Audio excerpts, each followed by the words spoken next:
This is BKTV Burundi Kingdom TV. It's Moses on mic. Bakunzi ba BKTV turamutacana aho muherereye. Mwaradusavye yuko umutume ko twaronse ubushize ko yogaruka kuko ikiganiro twakoranye nawe cyafashije ugwaruka rutari ruke. Tumenye twanga message yanyu nkuko twabemereye ko tuguma tuba ibintu bimeze neza. Twahisemo kandi kumugarukana kaze cyane bwana Saidi. Urakoze cyane. Ego. Ego ruko mubimenyereye ndi nta bishasha ariko bikandi birahari. Ego. No mu entrepreneur ntabura bishasha wama ugenda n'umwanya. Wamugenda n'umwanya kugira ngo ujane nibihe aho bigeze kuko hajya hari ama societe agahomba gose kubera ko atari karajana n'umwanya. Ivyo nkubu wakoze societe ikora telefone ijya ya mobile phone nibaza yuko nimba tabandanije ubumenyi uyu yaciye akora uyu yakoze smartphone yaciye amukuramo uvuga ngo societe yahombye. Ivyo rero nivyo binagaruka ku bantu baciye ku ishuri aho bagumana ubumenyi bize ku mashuri akaguma avuga ngo je narize akaguma araba degree ziwa zitondesha shaka ucentuze degree master PhD uduze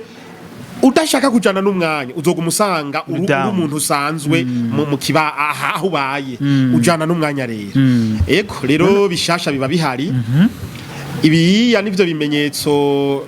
ntanza kararo kwaya amasosiyete akora ama telefone uwakoze mobile phone ni telefone y'ikijuju niko twoyita. Ubu rero si yigezweho hagezweho telefone y'ubwenge bwinshi smartphone. Rero wakoze smartphone yaciye yashira hasi uriya yakoze mobile phone. Ibi rero bivuge ngo tubwirizwa kujana n'igihe ku mwanya nuvuga ngo nabirose ngo vyakunze uce bicara ugenda ujana n'umwanya. Rero nanje nibaza yuko bishasha tutapfa tubibura twicaye ngaha. Yego akadukirana kubenza ati ujya mutumere tumuzane kandi atuyagire none musi uza kubayagira iki? Birahari byinshi biri mu kumeza birabize ariko no musi reka dushirehe ngaha bikeya. Dufatire kugwaruka cyane ugwaruka nigo rubikeneye mu mashuri mu bumenyi twiga. Hariho system zo kwigisha zirenga 8. Izi system zo kwigisha zirenga 8 system zimenyerewe zigishwa mu mashuri ngahi wacu usanga ari scholastic education system. Iyi scholastic education system ngo yigisha ego irafise ivyikuramwe ubujuju umuntu bitari bike iragukuramwe bitari bike ukamenya gusoma no kwandika no kuvuga ururimi rw'abanyamahanga. Ariko kandi iyi system nahigutwara mu bijanye no kuba umugwiza tunga nahigujana kuko ntavyo bawarizemwe. Iyi system rero barayibandako cyane mu mashuri scholastic education system barayibandako cyane mu mashuri aho ariko naho bayibandako novuga ngo ni igihe cyo kuyihindura. Murabona yuko haje entrepreneur ngaha mu gihugu cacu bariko barigisha entrepreneuria. Ibi rero bigiye guhinduka bivuga ngo system igiye guhinduka ariko abantu mu bisanzwe batarahindura batarazana ijya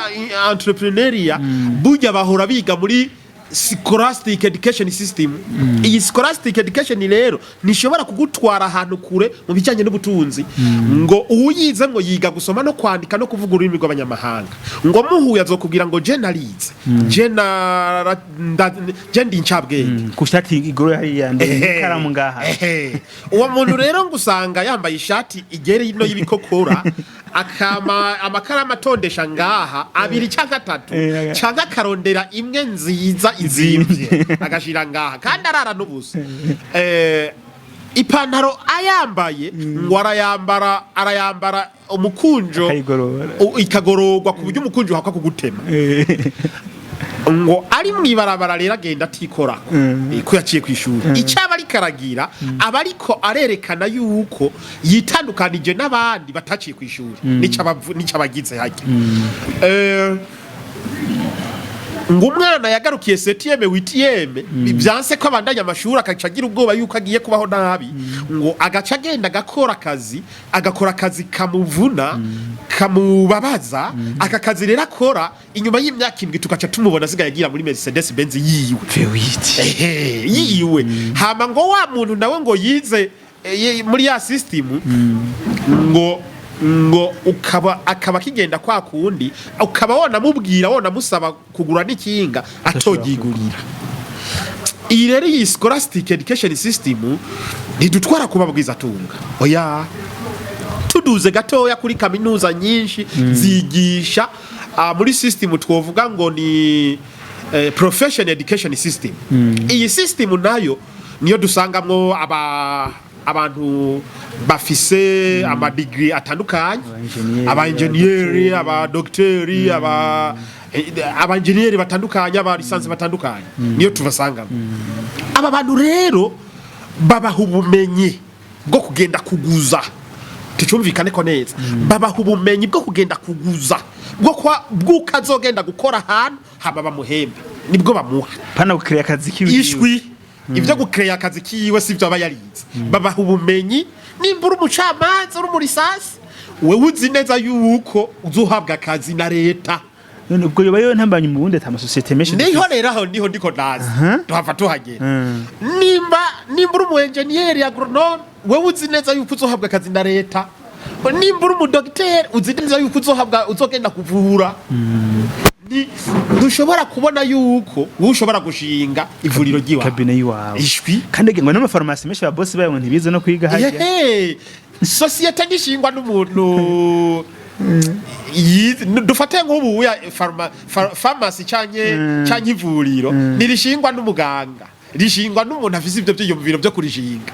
ivyo rero ntibiraba ngo yari yize cyangwa atize wakira kuba afise ibyo byiyumviro cyane ibyumviro voilà rero aba bantu rero bize babateguye kugira ngo bahabwe akazi.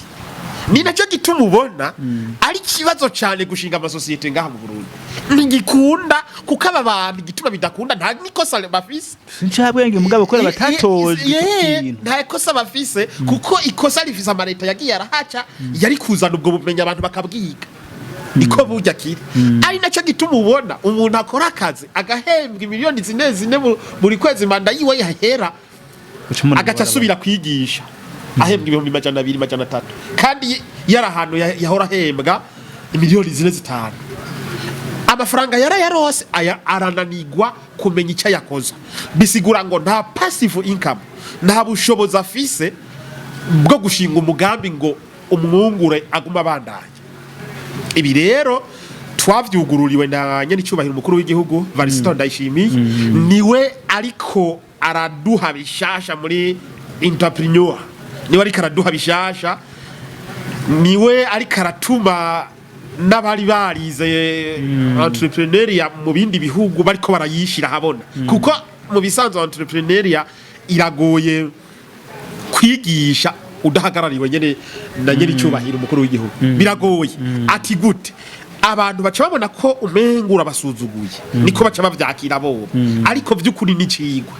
kandi ukuravye cyane ngo gutera kwambara rero system bari guca babandanya kwigamo kugira ngo canke zari kubandanya zigishwa kugira ngo abantu n'imiburi tushobore kuza turashinga imigambi ni iyo no camvuga ni financial education. Financial education niho tumenya yuko durose igihumbi tubwirizwa kugikoresha kikunguka. Financial education niho tudashikirwa na za ngorane zo muri financial management aho ushobora kuronka miliyoni 50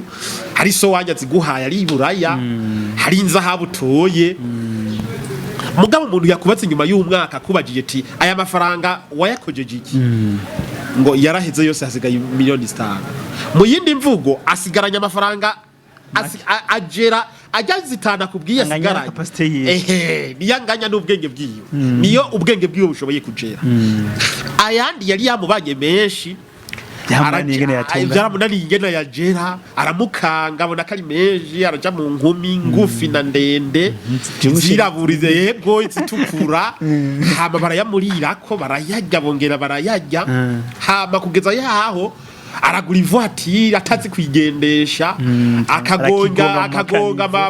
agakubita mu makanevu agakura akagonga impangu z'abantu akazarama ariko arubakira impangu z'abantu yagonza yubaka akoresha muri ya mahera hama ya voitire akaza kwiguza iri ku rugero guko ahabwa miliyoni 3 yose yarahetse kubera ari ivyiwe nta wama bavuga ati reka hayo mu entrepreneur rero ntakundi inkumi rero bomba ni business imbere inkumi nta muntu akunda inkumi ntushobora gutera imbere ntushobora kugera aho ushitse uja mu nkumi ya uta umwanya ugata n'amafaranga rero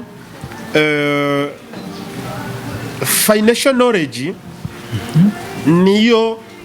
turonkeramwo ubumenyi bwo gukoresha amafaranga kunguka niho tuza gukura ubwo bumenyi iyi rero iyi system novuga ngo igiye kwigishwa mu Burundi kuko entrepreneuria yaje muri fondamentale barayiga no manifestation bayiga ubu sawa ubu rero hari ikintu ntibizoca bihinduka ubunyene ariko ku myaka 10 muzobona icyahindutse hama iyindi novuga yari ikenewe system ya self development education system iyi self development iguha kwitahura wewe kumenya talent yiwawe kumenya icyo ushoboye no gishira habona gute abantu bakakwimenya muri ivyo rero iyo baguhaye akazi ntuce uvuga ngo ubanza kumpemba cyane ngo mpemba ngaha ahubwo urose umuntu aguhamagara agenda ukore atana kimusavye hama abantu bose bace babona icyo ushoboye baca batangira kukwiyegereza amafaranga azoca bameshireye kubera wabanje kugwana ingwano yo kwerekana icyo ushoboye muri self development niza kutumenyesha ati bwa bundi ikigori urutete rumwe ndaruteye ndarutera rukaduga k'ibigori bibiri hama bishitse rukaduga k'ibigori bibiri munguruye nkaronka intete 400 niho ati rero no bigwiza ndabigwije nza kuba ngwije n'amahera niho ibi bintu tuza kubisanga muri self development niyo ituma wiyemera mu kuza gushinga umugambi the confidence the self confidence niyo ituma wiyemera ukiyemera mu entrepreneur ariyemera ugashinga imigambi hariho abantu uri kuratunganya imigambi bagutwenga abavuga bo baravye degree ufise bakabona yuko umengo uri gukora ibyo mutaberanye niko abantu bameze abo bantu bareke ntuce ushacoba ngo werabe yuri kuraje hari abantu honyene Saidi usanga bafise amafaranga bagasanga baje bafise amafaranga mugabo nta migambi simbona wewe bo gutora gute tunarangiza hama bwati kiyayo nagikunze eske uyu muntu no muronka gute kugira amfashe gutegura imigambi nta bantu bakurondera kubafasha gutegura imigambi byogenda gute gutora gute tunarangiza ego bariho kandi maze gufasha benshi kumbure hariho n'abandi usanga bifitiye ibyo bahiro byabo nto dondagura ngaha bamaze gusoboka gake twarabonye nawe ku televiziyo nkuru y'igihugu bagutumira ibiganiro nk'ibi nuko igihugu kimaze kubona yuko hari ico uri yitira muri societe muri make kuri televiziyo y'igihugu RTNB nivyo barantumira mu biganiro vya entrepreneur ndamaze gutangayo bitari bike haba no ku radio ivyo rero nibaza ko bantumira kuko ndumu entrepreneur ariko kandi nkaba ndabibayemo nkaba ndiko ndabikora ego rero kuvyifuza nibaza ko ntiyondondera ngo ambure ndafise page wanje ya Mount Guavu company ni gwanje ndacisha kibitari bikeya si vyinshi ariko ndagerageza n'abandi bakeneye kwiga umugambi bahora baza baravaza Bujumbura bakaza ngaha nkabakira arico kibazanye kandi nk'ubu harimwo abo byakunze harimwo abo twakoranye navuze sinovuga abantu kuko n'amakosa ego ariko hari abo twakoranye kandi byaciye ego hariho n'abandi twakoranye bitaragenda neza batunganije umugambi ukanka kuko ntituba turi imana ariko kumbure kumvo nyinshi zitandukanye zatumye wanka kudakurikirana umugambi hama kutagira focus ngo ufocusinge ku kintu uri kurakora focus niyo focus ni uwo mwanya wawe uza gushira mu kintu cyo kugikurikirana focus ni ubwo butunzi bwawe uza gushira mu kintu kimwe umugambi umwe abakera bavuga yuko ngo vomera nyinshi uvomera ngo ntubura ngo uruzohamakare vomera zose ntumenze uruzohamakare bijya ntitubikorerako oya bijya ntitubikorerako uko uja mu bikorwa vyinshi mu tuntu twinshi utambatamba niko utakaza umwanya wo gukurikirana ikintu kimwe ngo cyunguke niko unanirwa no kuza gukurikirana ivyo bintu ugacuhomberayo rero okay ego rero